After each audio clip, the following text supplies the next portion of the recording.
Hello दोस्तों, कैसे हो आप सब। मैं विकास कुमार गुप्ता चैलेंजर क्लासेस के छोटे से यूट्यूब चैनल पे आपका हार्दिक स्वागत करता हूं।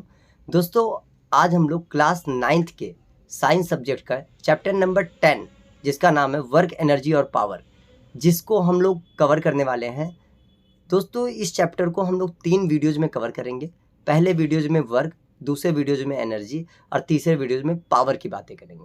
दोस्तों, हम इसके साथ साथ इनके कॉन्सेप्ट को समझाकर इनके इंटेक्स और एग्जाम्पल्स को भी साथ साथ डील करते चलेंगे। यानी कि दोस्तों, इस लेक्चर्स में हम लोग वर्क के कॉन्सेप्ट को समझेंगे, उसके इंटेक्स, क्वेश्चंस और एग्जाम्पल्स को भी कवर करेंगे। दोस्तों, ये हमारा लेक्चर नंबर 1 ही है और हम लोग एक इनिशिएटिव स्टार्ट किए हैं जिसमें हम क्लास 9th और 10th के सारे चैप्टर्स को यूट्यूब पर बारी बारी से डालेंगे। तो दोस्तों, बिना टाइम वेस्ट किए चलिए स्टार्ट करते हैं।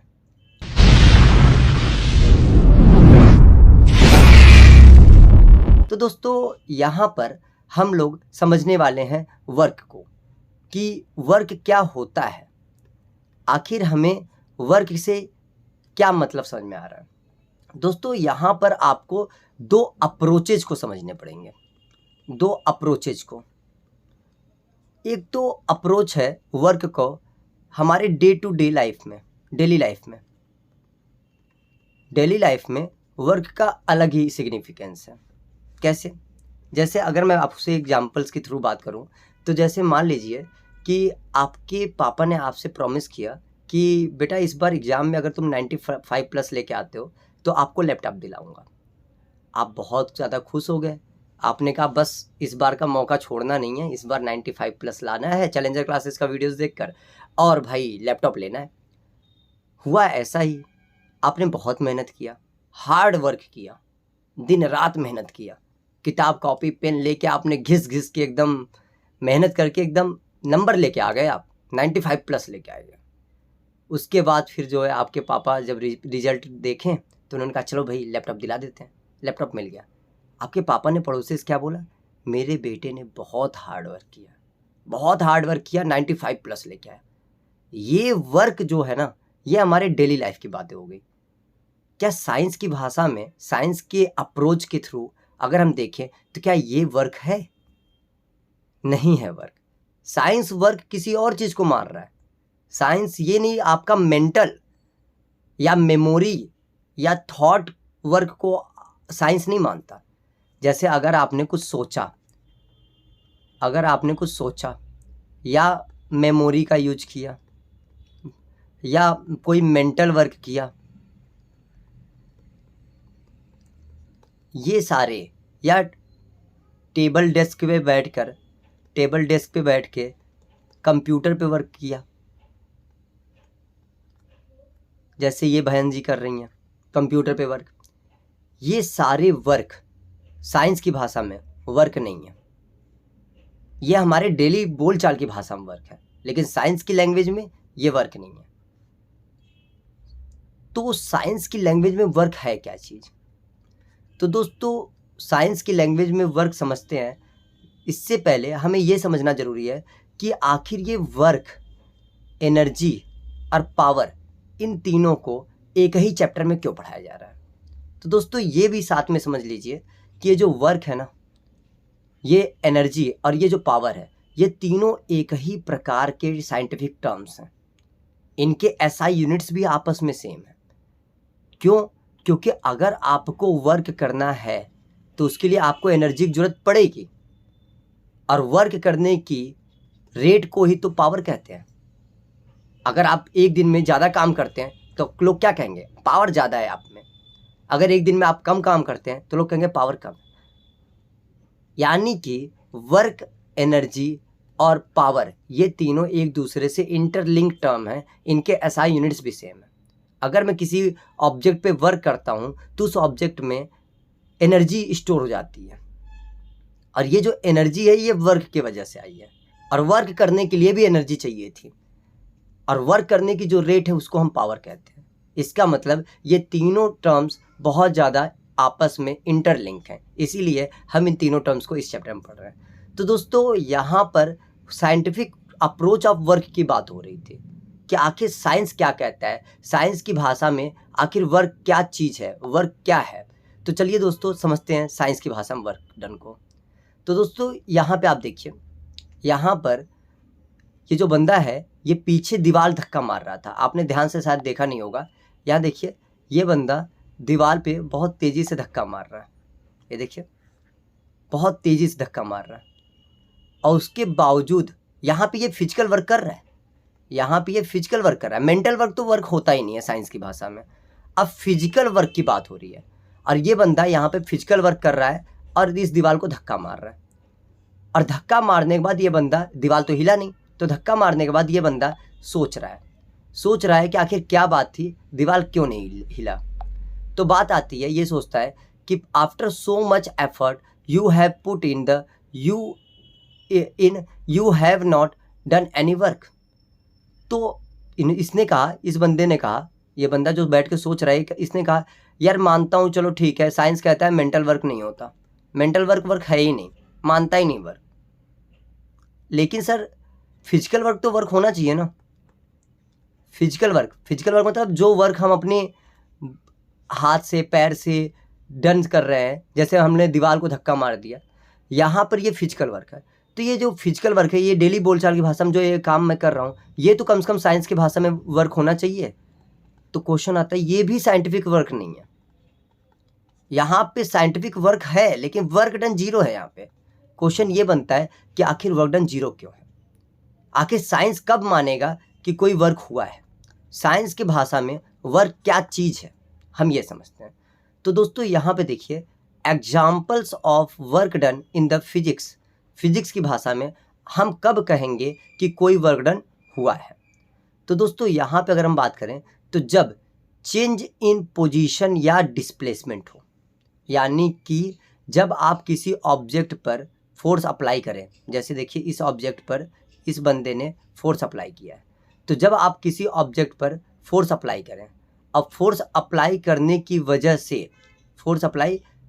वजह से उसके पोजीशन में चेंज हो जाए या उसमें डिस्प्लेसमेंट हो, यानी कि उसके पोजीशन में या डिस्प्लेसमेंट में चेंजेज आ जाए आफ्टर अप्लाइंग द फोर्स, तो हम कहेंगे कि यहाँ पर इस बंदे के द्वारा फोर्स अप्लाई करके वर्क डन किया गया है। ठीक है सर, ये बात समझ। दूसरा कंडीशन ये है कि आप या तो उस पर फोर्स अप्लाई करके उसकी स्पीड को या उसके डायरेक्शन को चेंज कर दो, तो भी साइंस कहेगा कि यहाँ पे वर्क डन हुआ है। और तीसरा होता है उनके शेप या साइज को चेंज कर दिया जाए, तो भी हम मानेंगे कि आफ्टर द अप्लाइंग फोर्स हमने वर्क डन किया है। यानी कि जो साइंस है ये वर्क को मानता ही नहीं है, फिजिकल वर्क को मानता ही नहीं है। साइंस जो है ये फिजिकल वर्क को नहीं मानता है। तो साइंस मानता कौन से वर्क को है? साइंस ऐसे वर्क डन को मानता है जिसमें पोजीशन या डिस्प्लेसमेंट में चेंज हो, या स्पीड या डायरेक्शन में चेंज हो, या शेप और साइज में चेंज हो आफ्टर अप्लाइंग द फोर्स, तो हम बोलेंगे कि साइंस की भाषा में वर्क डन हुआ है। ठीक है दोस्तों, तो यहाँ पर साइंस की भाषा में वर्क डन समझ में आ गया। यहाँ हमें ये समझ में आया कि मेंटल वर्क को वर्क डन नहीं मानते, और फिजिकल वर्क में भी जिन वर्क डन में जिन केसेज में पोजीशन या डिस्प्लेसमेंट, स्पीड या डायरेक्शन, शेप या साइज में चेंजेस हुए हैं, ऐसे केसेज में हम मानेंगे कि वहाँ पर after applying the force work done takes place, वहाँ वर्क डन टेक प्लेस हुआ है। तो दोस्तों यहाँ तक समझने के बाद चलिए समझते हैं कि एक्चुअल में वर्क डन की डेफिनेशन क्या होगी। तो दोस्तों यहाँ पर अगर आप देखें तो मान लेते हैं कि कोई ऑब्जेक्ट था जिसका इनिशियल पोजीशन ये था, और हमने इस पर F फोर्स लगा दिया, F फोर्स लगाया, और F फोर्स लगाकर हमने इस बॉडी को d मीटर डिस्प्लेस कर दिया, और d मीटर डिस्प्लेस कर ये बॉडी का फाइनल पोजीशन ये हो गया। ऐसे केसेज में इस बॉडी में वर्क डन हुआ है? यस हुआ है।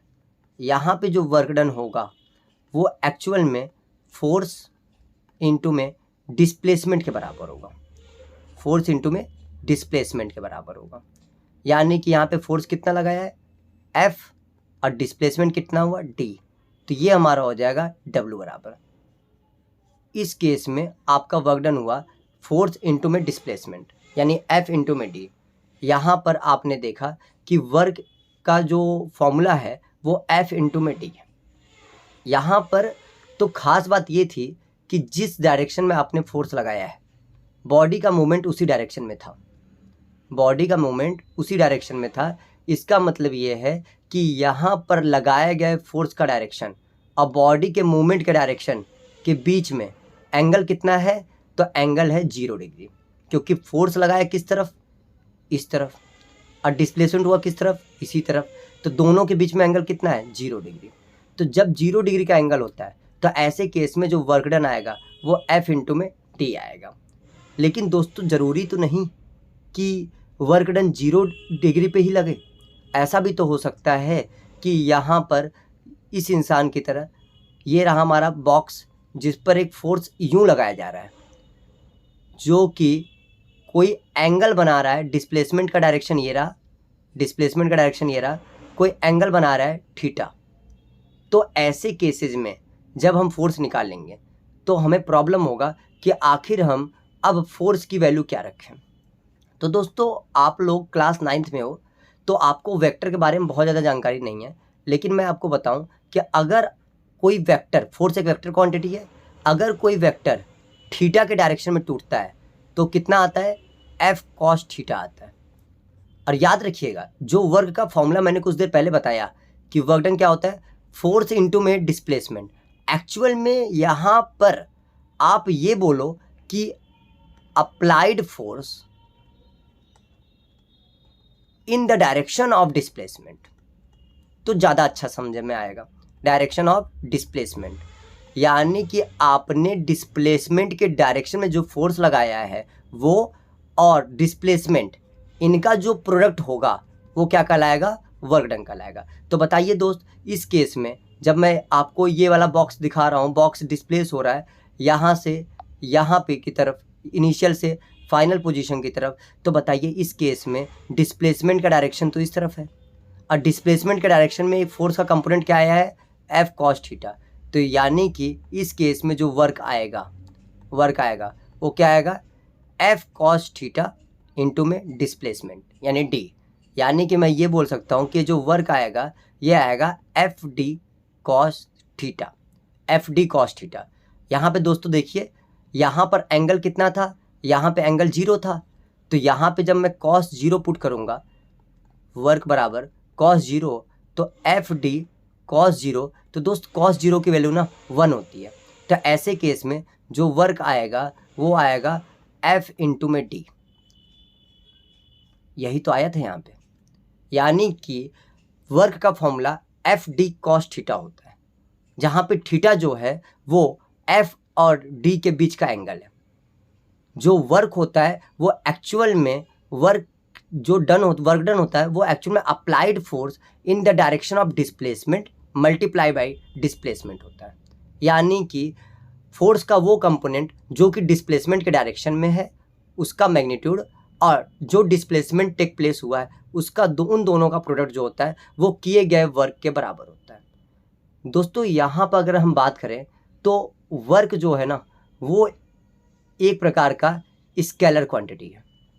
आप कहोगे कि ये स्केलर क्वांटिटी क्यों है, क्यों भैया, क्योंकि फोर्स तो एक वेक्टर क्वांटिटी है, फोर्स एक वेक्टर क्वांटिटी है। और उस हिसाब से अगर देखा जाए तो फॉर्मूला तो आपने सर बताया कि वर्क डन बराबर FD cos theta, FD cos theta. तो ऐसे केसेस में आपका F वेक्टर क्वांटिटी है, D वेक्टर क्वांटिटी है, तो ऐसे केसेस में ये आपका स्केलर क्यों है। तो दोस्तों ऐसा कोई भी रूल नहीं होता जिसमें ये कहा जाए कि ये वेक्टर है तो ये पक्का वेक्टर होगा, ऐसा कोई रूल नहीं। ये स्केलर भी हो सकता है। जब देखा गया तो इसके पास केवल मैग्नीट्यूड था, नॉट डायरेक्शन। इसके पास डायरेक्शन नहीं था, केवल मैग्नीट्यूड था। और जब केवल मैग्नीट्यूड है, डायरेक्शन नहीं है, तो ऐसे क्वांटिटीज़ को क्या बोलते हैं, स्केलर क्वांटिटीज बोलते हैं। तो इसीलिए वर्क डन एक प्रकार का स्केलर क्वांटिटी है। तो दोस्तों यहाँ पे हमें ये इतना तक समझ में आ गया कि जो वर्क है उसको कराना है, तो इससे पहले हमें क्या करना पड़ेगा, हमें फिजिकल वर्क करना पड़ेगा, मेंटल वर्क नहीं, फिजिकल वर्क। और फिजिकल वर्क में भी आपका फोर्स अप्लाई करना पड़ेगा जिसमें डिस्प्लेसमेंट शो हो, यानी कि जो हमारा फोर्स है वो जो हमारे द्वारा दिखाया गया फोर्स अप्लाई करने के बाद दिखाया गया डिस्प्लेसमेंट है वो, और इनके बीच में जो एंगल है, ये तीनों फैक्टर डिसाइड करेंगे कि वर्क डन क्या होगा। यानी जो वर्क डन है वो इन 3 फैक्टर्स पे डिपेंड करता है, फोर्स पर, डिस्प्लेसमेंट पर और एंगल पर। अरे जो वर्क डन है ये स्केलर क्वांटिटी है। तो दोस्तों यहाँ तक बातें समझ में आ गई। तो दोस्तों अगर मैं बोलूँ SI unit of work done, SI unit क्या होगा वर्क डन का, तो क्या आंसर आएगा? देखो दोस्तों, अगर मैं बात करूँ SI unit of work done, तो क्या होगा, फोर्स इंटू में डिस्प्लेसमेंट था, तो फोर्स का SI यूनिट क्या है, न्यूटन, और डिस्प्लेसमेंट का SI यूनिट क्या है, मीटर। तो ऐसे केस में हम बोलेंगे SI यूनिट ऑफ वर्क क्या कहलाएगा, न्यूटन मीटर। और दोस्तों एक बात बताएं, न्यूटन मीटर को प्यार से जूल बोला जाता है। न्यूटन मीटर को प्यार से क्या बोला जाता है, जूल बोला जाता है। तो ऐसे केस में हम बोल सकते हैं कि SI unit of the work is known as joule. SI unit को आप क्या, SI यूनिट ऑफ वर्क को क्या कहते हो, जूल कहते हो या न्यूटन मीटर कहते हो। तो दोस्तों इस स्लाइड में हम लोगों ने ये समझा कि वर्क क्या होता है, फिजिकल वर्क के बाद भी क्या कंडीशंस है जिसके बाद साइंटिफिक वर्क अकर होगा। यहाँ पे हमने डेफिनेशन को समझा, जिस डेफिनेशन में लिखा था कि भैया work done by a constant force is defined as the distance moved multiply by, ये कितना डिस्टेंस मूव हुआ यानी डिस्प्लेसमेंट की बात हो रही है, multiply by the force applied in the direction of displacement. तो दोस्तों जिस डिस्प्लेसमेंट डायरेक्शन में लगाया गया फोर्स और डिस्प्लेसमेंट जो कि टेक प्लेस हुआ है, इन दोनों का जो मल्टीपल होगा वही आपका क्या कहलाएगा, वही आपका वर्क डन कहलाएगा। लेकिन बाद में दिखाता है कि भैया यहाँ पर जो फोर्स है वो फोर्स का एक कंपोनेंट जो कि डायरेक्शन ऑफ डिस्प्लेसमेंट होगा वो कंपोनेंट यहाँ पुट किया जाएगा। तो जब कोई फोर्स थीटा एंगल बना के लग रहा होगा तो ऐसे केस में ये जो फोर्स F है, F न लिख के हम F cos थीटा लिखेंगे, तो यानी F cos थीटा इंटू में D, और यही F cos थीटा इंटू में D क्या कहलाएगा, FD cos थीटा। ठीक है दोस्तों, तो दोस्तों यहाँ तक इस स्लाइड में हो गया। अब हम समझते हैं कि SI यूनिट ऑफ वर्क को अगर हमने जूल बोला है, तो यहाँ पर अगर हम नेक्स्ट स्लाइड में चलें तो हमारे से क्वेश्चन पूछा जाएगा कि then define the 1 joule. 1 joule क्या होता है? तो दोस्तों अगर मुझे 1 जूल समझना है, तो मैं क्या समझूंगा? तो देखिए दोस्तों, वर्क का फॉर्मूला क्या होता है? वर्क का फॉर्मूला होता है फोर्स इंटू में डिस्प्लेसमेंट। वर्क का फॉर्मूला होता है फोर्स इंटू में डिस्प्लेसमेंट। अगर मैं बात करूं 1 जूल, तो आपको पता है कि वर्क का SI यूनिट जूल है, तो ऐसे केस में अगर मैं 1 जूल की बात करूं तो मुझे यहाँ 1 न्यूटन मल्टीप्लाई बाई 1 मीटर लिखना पड़ेगा, यानी कि 1 जूल बराबर 1 न्यूटन मीटर। 1 जूल बराबर 1 न्यूटन मीटर। तो क्वेश्चन हमारे साथ ये आता है कि सर डिफाइन 1 जूल। आप 1 जूल को डिफाइन कीजिए, बताइए कि 1 जूल को डिफिनीशन क्या होने वाली है।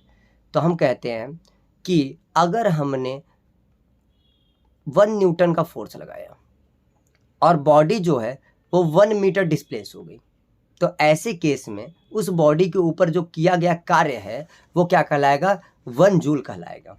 तो दोस्तों अगर मैं इसकी डिफाइन लिखूं तो मैं लिखूंगा when a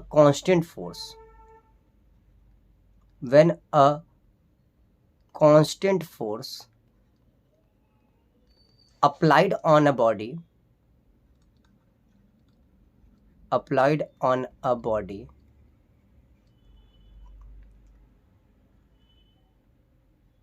is 1 Newton and displacement and body displaces 1 meter and body displaces 1 meter and body displaces 1 meter, then the work done on the body is 1 joule. 1 joule क्या हो गया कि जब मैं एक 1 न्यूटन का कांस्टेंट फोर्स किसी body पर लगाऊं और वो बॉडी 1 मीटर डिस्प्लेसमेंट शो करे, तो ऐसे केस में उस बॉडी पर किया गया कार्य जो होगा वो 1 जूल होगा। और यहाँ पे हमने इसकी डिफाइन लिख दिया, वर्क बराबर डेफिनेशन के हिसाब से अगर मैं फॉर्मूला बताऊँ तो फोर्स इंटू में डिस्प्लेसमेंट, यहाँ फोर्स की जगह पे आप 1 न्यूटन और डिस्प्लेसमेंट की जगह पे 1 न्यूटन, तो मल्टीप्लाई होकर 1 न्यूटन मीटर आ जाएगा, इसी को आप जूल बोलते हो। तो यानी कि 1 जूल की डिफिनीशन हो गई आपकी तैयार। तो पेपर में अगर आपके 1 जूल की डेफिनेशन आती है तो ये आपका डेफिनेशन फॉर्मूला सब कुछ तैयार हो गया। और ये वेरी इंपॉर्टेंट क्वेश्चन है, पेपर में ये बहुत ज़्यादा पूछा जाता है। तो दोस्तों 1 जूल की डिफाइन भी हो गई। तो अब दोस्तों अब हम लोग अपनी बात को और आगे बढ़ाएंगे, हम बात करेंगे कि वर्क किन किन चीज़ों पे डिपेंड करता है और वर्क का नेचर कैसा होता है। वर्क किन किन चीज़ों पे डिपेंड करता है और वर्क का नेचर क्या है। तो देखिए दोस्तों, जैसा कि हम लोगों ने अभी कुछ देर पहले बात किया कि वर्क टोटल जो है वो 3 चीज़ों पे डिपेंड करता है। वर्क जो है वो 3 चीज़ों पे डिपेंड करता है। पहला, फोर्स जो लगाया गया है उसके मैग्नीट्यूड पर। दूसरा, उस फोर्स के द्वारा लगाने की वजह से जो डिस्प्लेसमेंट हुआ है उस पर। और तीसरा कि फोर्स और डिस्प्लेसमेंट के बीच में क्या एंगल है इस पर। इन तीनों चीज़ों पर वर्क डन डिपेंड करता है। अब बात करते हैं कि वर्क का जो नेचर है उसके हिसाब से पॉजिटिव वर्क किसको माना जाएगा। देखिए वर्क 3 प्रकार का होता है, पॉजिटिव, नेगेटिव, जीरो। तो बात होता है कि पॉजिटिव वर्क डन क्या है, आखिर वर्क तो है लेकिन पॉजिटिव वर्क डन क्या है, या नेगेटिव वर्क डन क्या है, या जीरो वर्क डन क्या है। तो दोस्तों आपको पता है कि वर्क का फॉर्मूला क्या होता है, एफ फोर्स इंटू में डिस्प्लेसमेंट। एक्चुअल में फोर्स क्या था, force component of force component in the direction of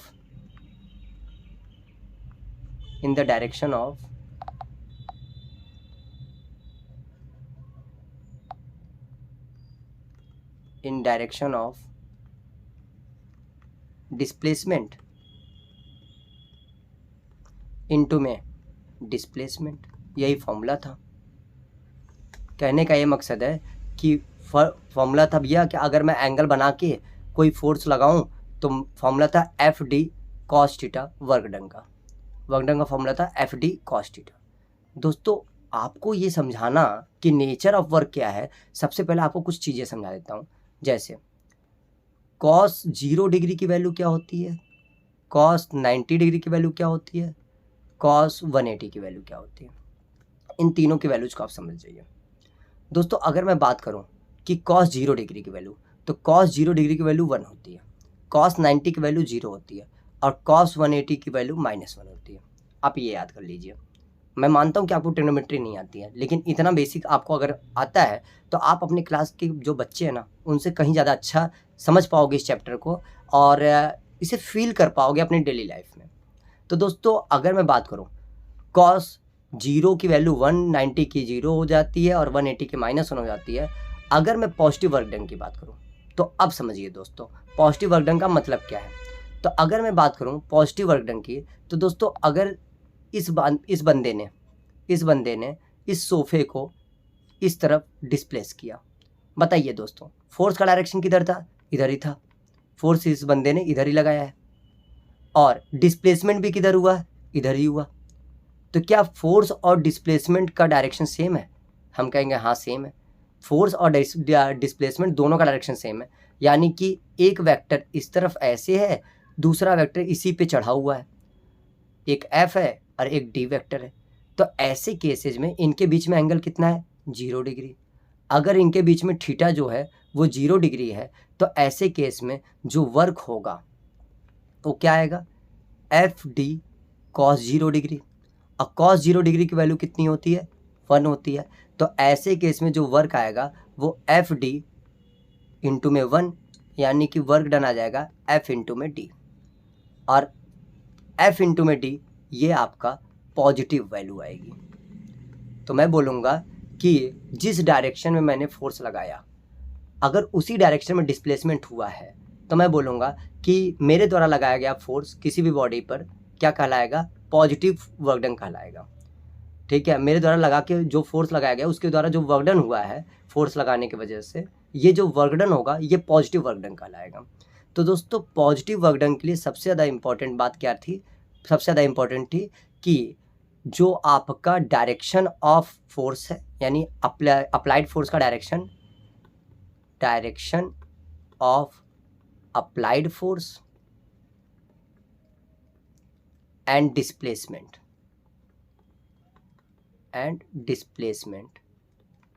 both are same. अगर दोनों सेम हैं तो ऐसे केस में आप ये कह सकते हैं कि इस केस में जो वर्क डन है वो क्या है, पॉजिटिव वर्क डन हुआ है। ठीक है दोस्तों, तो पॉजिटिव वर्क डन के बाद अब हम चलते हैं वर्क के दूसरे नेचर पर, जिसको हम बोलते हैं negative work done. Negative work done क्या कहता है दोस्तों? निगेटिव वर्क डन ये मानता है कि जैसे मान लीजिए कि ये ट्रेन है, अगर ये ट्रेन है और ये अपनी पूरी स्पीड से आगे की ओर आ रही है, ट्रेन जो है वो आगे की ओर आए जा रही है, और ये जो एक ग्रीन कलर का आदमी है ये इस ट्रेन को धक्का मार रहा है इस तरफ। ट्रेन रुकेगी? नहीं रुकेगी, कभी नहीं रुकेगी। जब ट्रेन नहीं रुकेगी तो बताओ आदमी के द्वारा धक्का किधर मारा गया? इस तरफ। और ट्रेन जो है धक्का डिस्प्लेस किस तरफ हो रहा है? इस तरफ। यानी कि आदमी के द्वारा धक्का इधर मारा गया और ट्रेन डिस्प्लेस हो रहा है इस तरफ। तो ऐसे केसेज में जो आपका फोर्स है और जो आपका डिस्प्लेसमेंट है, अगर मैं उनके बीच में एंगल की बात करूं तो इनके बीच में कितने का एंगल है? 180 डिग्री का। अब अगर 180 डिग्री का एंगल है तो क्या कहता है वर्क डन? वर्क डन कहता है कि भैया फोर्स डिस्प्लेसमेंट इंटू में कॉस 180, और कॉस 180 की वैल्यू होती है -1, जो कि मैंने अभी बताया था। तो एफ डी इंटू में -1, तो क्या आंसर आ जाएगा? -FD। तो वर्क डन कितना आ गया? -FD। इसका मतलब ये है कि यहाँ पे जो वर्क आया है वो निगेटिव है। साफ साफ दिख रहा है कि यहाँ पे जो वर्क आया है वो निगेटिव वर्क डन आया है। यानी कि इस केस में हमने ध्यान से देखा हो तो पता चला कि जो फोर्स अप्लाइड फोर्स का डायरेक्शन था और जो डिस्प्लेसमेंट का डायरेक्शन था वो जस्ट अपोजिट था। तो यहाँ पे हम बोल सकते हैं कि the direction of applied force, direction of applied force and displacement both are, अगर सेम था तो पॉजिटिव वर्क डन था, और यहाँ पे बोथ आर जस्ट अपोजिट। अगर जस्ट अपोजिट है तो ऐसे केस में एंगल 180 हो जाएगा। ऐसे केस में cos 180 की वैल्यू -1 होती है और वर्क डन हमारा क्या आएगा? निगेटिव वर्क डन आएगा। तो दोस्तों यहाँ पर हम लोगों ने एक एग्जाम्पल के थ्रू समझा कि निगेटिव वर्क डन क्या होता है। इसी प्रकार फ्रिक्शन भी हमारा एक निगेटिव वर्क डन देगा। क्यों?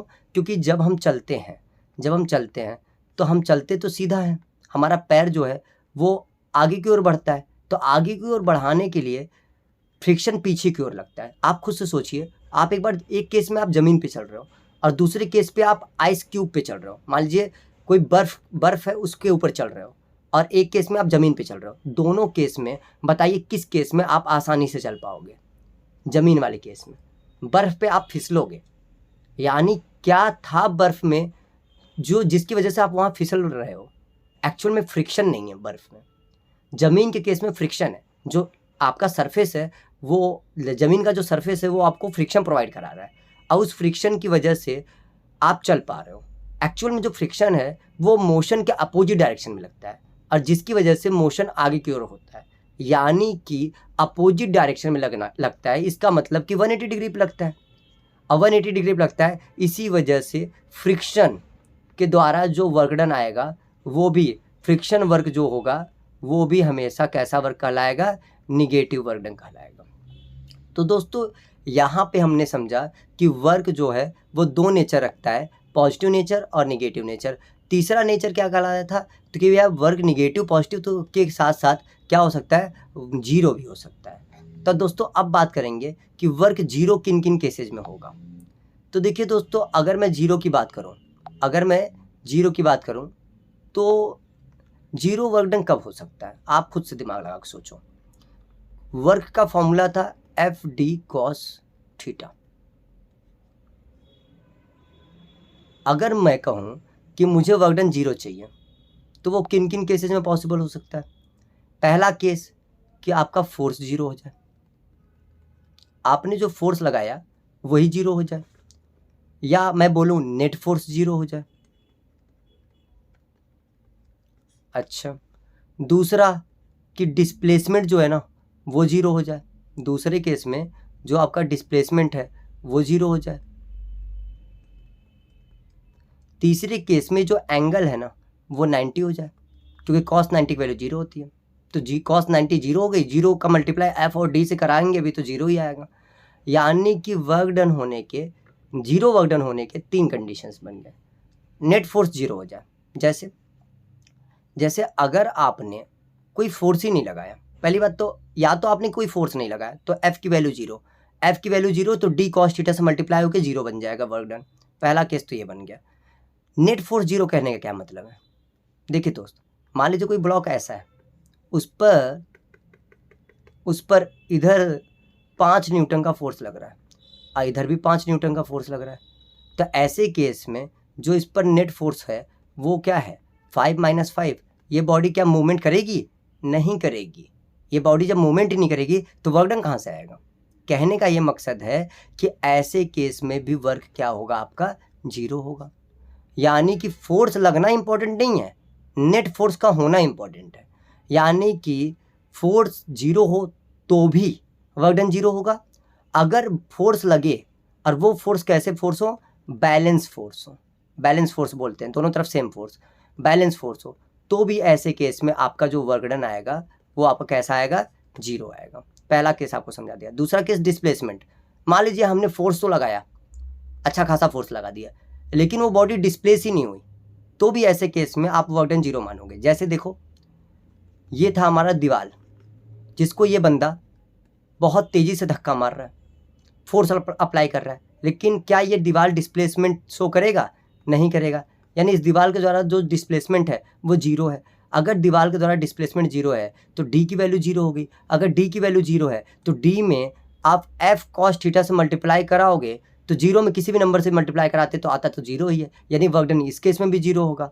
तीसरा केस बनता है कि 90 डिग्री हो जाए एंगल, किसके बीच का? फोर्स और डिस्प्लेसमेंट के बीच का, तो भी हम ऐसे केस में मानेंगे कि वर्क डन 0 आएगा। जैसे दोस्तों यहाँ पर देखिए, अगर मैं यहाँ की बात करूँ तो यहाँ पर एक कूली है जो कि सामान को अपने सर पे रखा हुआ है। अब दोस्तों बताइए, सामान पे mg किधर लग रहा होगा? नीचे की ओर। mg मतलब ग्रेविटेशनल फोर्स, नीचे की ओर जमीन खींच रही है, और इसके अगेंस्ट में कूली ने फोर्स किधर लगा रखा है? ऊपर की ओर, तभी तो ये सर पे टिका हुआ है, नहीं तो नीचे गिर जाता। अच्छा, फोर्स कूली ने ऊपर की ओर लगा रखी है और कूली का मूवमेंट किस तरफ हो रहा है? इस तरफ हो रहा है। अगर कूली का फोर्स इस तरफ है और मूवमेंट इस तरफ हो रहा है, यानी डिस्प्लेसमेंट इस तरफ हो रहा है, तो दोनों के बीच में एंगल कितना बन रहा है? 90। अगर दोनों के बीच में 90 एंगल बन रहा है तो मैं ये कह सकता हूँ कि फोर्स और डिस्प्लेसमेंट होने के बावजूद भी cos 90 हो जाएगा, और cos 90 0 होने की वजह से पूरा वर्क डन क्या आ जाएगा? 0 आ जाएगा। क्यों? क्योंकि वर्क डन में एफ डी तो कुछ ना कुछ होगा ही होगा, लेकिन cos 90 होने की वजह से 0 हो जाएगा cos 90, और 0 में अगर मैं एफ और डी का मल्टीप्लाई करा भी दूंगा तो वर्क डन तो 0 ही आएगा ना। तो ऐसे केस में फोर्स 0 हो जाए तो भी वर्क डन 0 होगा, नेट फोर्स 0 हो जाए तो भी वर्क डन 0 होगा, डिस्प्लेसमेंट 0 हो जाए तो भी वर्क डन 0 होगा, या फोर्स और डिस्प्लेसमेंट के बीच का एंगल 90 हो जाए तो भी वर्क डन 0 आता है। इसका एक और एग्जाम्पल हमारे सामने पड़ा हुआ है दोस्तों, हम उस एग्जाम्पल को समझते हैं। एग्जाम्पल क्या कहता है?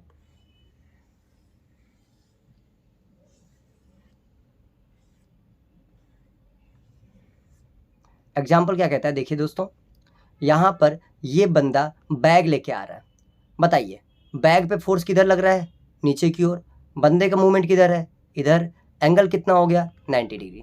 बताइए, तो बैग कितना भी हो, कितना भी बैग पर फोर्स लग रहा हो, नीचे की ओर mg लग रहा होगा, तो भैया f की जगह पे मैं mg रखूँगा, इंटू में डी cos 90।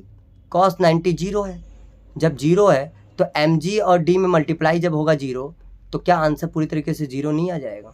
यानी कि वर्क डन यहाँ पे भी 0 है।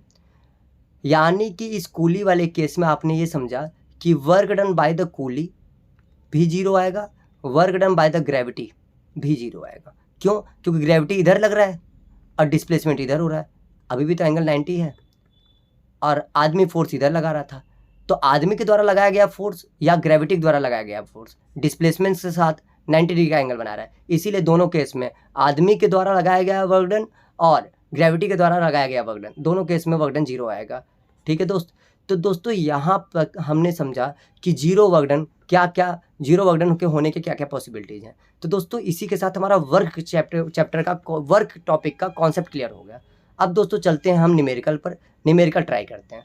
तो दोस्तों बिना टाइम वेस्ट किए आते हैं न्यूमेरिकल पे। न्यूमेरिकल में सबसे पहले हम ट्राई करेंगे एग्जाम्पल्स को।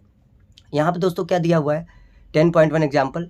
10.1 एग्जाम्पल कहता है कि a force of 5 Newton is acting on the object, यानी फोर्स की वैल्यू कितनी है 5 न्यूटन। और उसके बाद क्या कह रहा है कि डिस्प्लेसमेंट कितना हुआ 2 मीटर, डिस्प्लेसमेंट हुआ है 2 मीटर।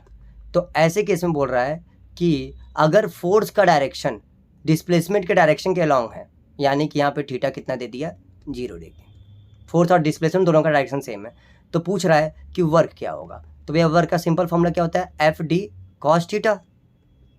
तो यहाँ पर एफ की वैल्यू 5 है, डी की वैल्यू 2 है और साथ में आ जाएगा कॉस 0 डिग्री। कॉस 0 डिग्री की वैल्यू 1 होती है, तो 5 इंटू में 2 इंटू में 1, कितना आंसर आ गया 10 जूल। ये हमारा आंसर होगा। तो दोस्तों ये वाला एग्जाम्पल्स तो हो गया। अब चलते हैं सेकंड एग्जाम्पल्स पे। सेकंड एग्जाम्पल्स क्या कहता है दोस्तों, अब ये समझते हैं। यहाँ पर सेकंड एग्जाम्पल की अगर हम बात करें, यहाँ पे अगर हम सेकंड एग्जाम्पल्स की बात करें तो क्या बोलता है कि एक पॉटर है। पॉटर का मतलब क्या होता है, पॉटर मतलब कूली। एक पॉटर है, वो एक सामान को उठाया हुआ है, सामान का भार कितना है 15 किलो, मास कितना है 15 किलो, और वो ग्राउंड से कितना ऊंचाई पे उठा के अपने सर पे रखा हुआ है, तो डिस्प्लेसमेंट हुआ यहाँ पर 1.5 मीटर का। ठीक है सर। तो ऐसे केस में वर्क डन पूछ रहा है कि वर्क डन क्या होगा। पहली बात तो ये है कि वर्क डन जीरो मत बोल देना। कोई लोग क्या कह रहे हो सर, अभी तो कुछ देर पहले आपने कहा था कि वर्क डन जीरो होता कूलिंग केस में।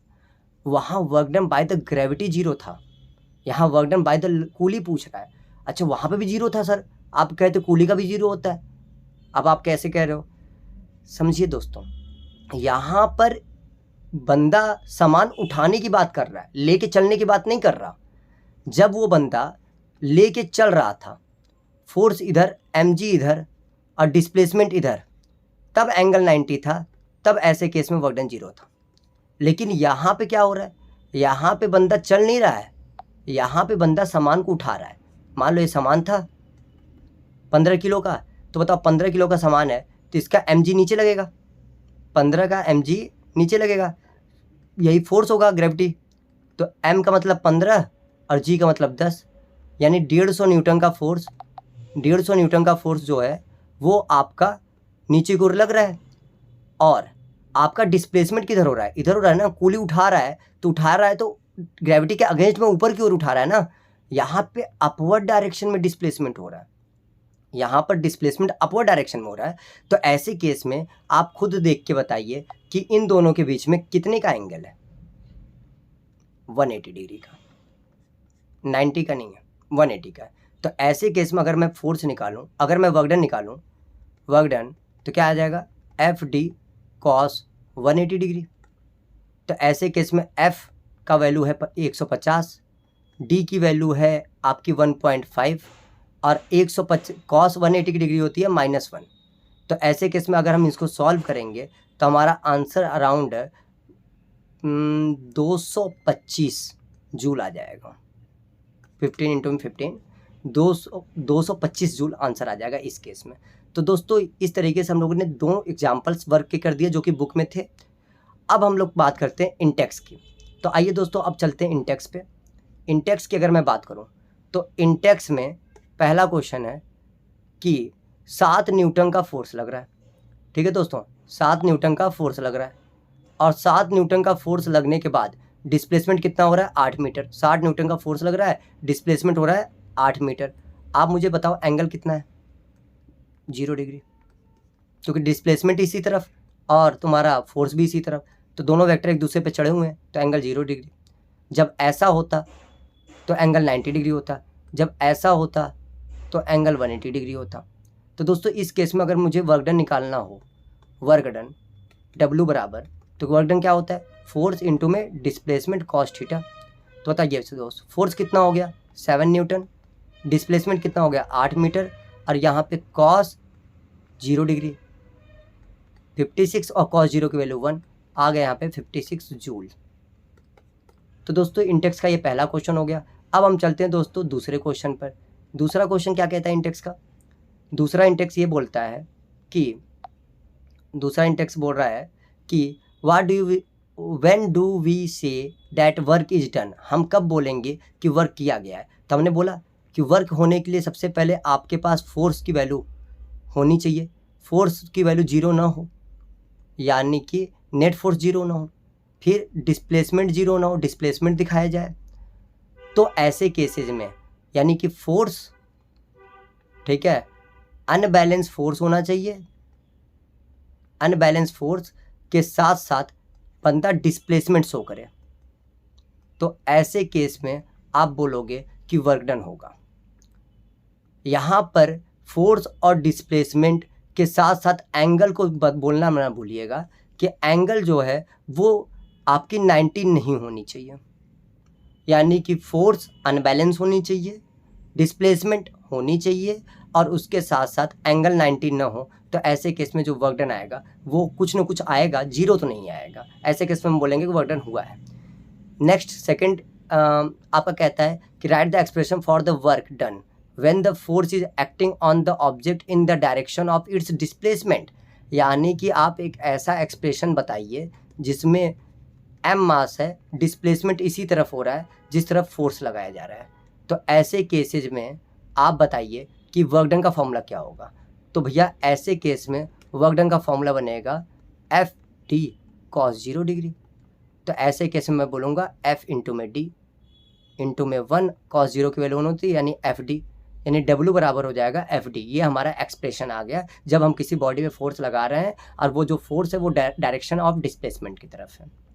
तीसरा क्वेश्चन है डिफाइन 1 जूल, जो कि हम लोग ऑलरेडी इसी वीडियो में डिफाइन करके आए हुए हैं। अब आते हैं हम लोग चौथे क्वेश्चन पे। चौथा क्वेश्चन क्या कह रहा है दोस्तों, इसके लिए मैं इसे इरेज कर रहा हूँ। अगर आपने नोट नहीं किया था तो पॉज करके आप बैक में जाके नोट डाउन कर लीजिए। अब दोस्तों बात करते हैं इंटेक्स 4 की। इसमें कह रहा है कि ये बुलक कार्ट है जो कि फोर्स अप्लाई कर रहा है 140 न्यूटन का, 140 न्यूटन का फोर्स अप्लाई कर रहा है और उसके साथ साथ जो फील्ड है वो 15 मीटर तक जुताई हो रही है, 15 मीटर तक। तो पूछ रहा है कि वर्क डन इस केस में क्या होगा। तो ऐसे केस में दोस्तों सीधी सी बात है, वर्क डन बराबर क्या होता है एफ इंटू में डी कॉस थीटा। यहाँ पर जो आपका बुलक कार्ट होगा, बैलगाड़ी होगी या जो बैल होगा, उसका फोर्स और डिस्प्लेसमेंट का डायरेक्शन सेम होगा, जिस तरफ जा रही होगी उसी तरफ खेत की जुताई हो रही होगी, यानी यहाँ पे एंगल 0 होगा। और कॉस 0 कितना होता है, कॉस 0 1 होता है। तो ऐसे केस में अगर मैं वर्क डन निकालूँ तो एफ की वैल्यू 140, डी की वैल्यू आपकी 15 हो जाएगी और यहाँ पर उसके साथ साथ 15 के साथ साथ अगर मैं बात करूँ कॉस 0 डिग्री, तो क्या हो जाएगा 15 इंटू में 140 इंटू में कॉस 0 की वैल्यू 1 आ जाएगी। तो दोस्तों जब आप इसको सॉल्व करोगे चौथे क्वेश्चन को, तो आपका जो आंसर है 15 इंटू में 40 करके, तो वो आपका फाइनल आंसर आ जाएगा। ठीक है दोस्तों, तो आपका जो फाइनल आंसर होगा वो आपका आएगा 2100 जूल। तो आपका जो फाइनल आंसर होगा वो आपका 2100 जूल आ जाएगा। तो दोस्तों इसी के साथ हम लोगों ने इस वीडियो में क्या क्या कवर कर लिया, हम लोगों ने कवर कर लिया कि चैप्टर नंबर 10 में जो वर्क सेगमेंट था, ये चैप्टर 3 भागों में बटा हुआ था। जो वर्क सेगमेंट था इसमें हम लोगों ने पूरी तरीके से कॉन्सेप्ट को क्रिस्टल क्लियर किया, साथ में हम लोगों ने एग्जाम्पल और इंटेक्स को भी अच्छे से समझा। तो दोस्तों अब हम लोग नेक्स्ट लेक्चर में एनर्जी के बारे में बात करेंगे।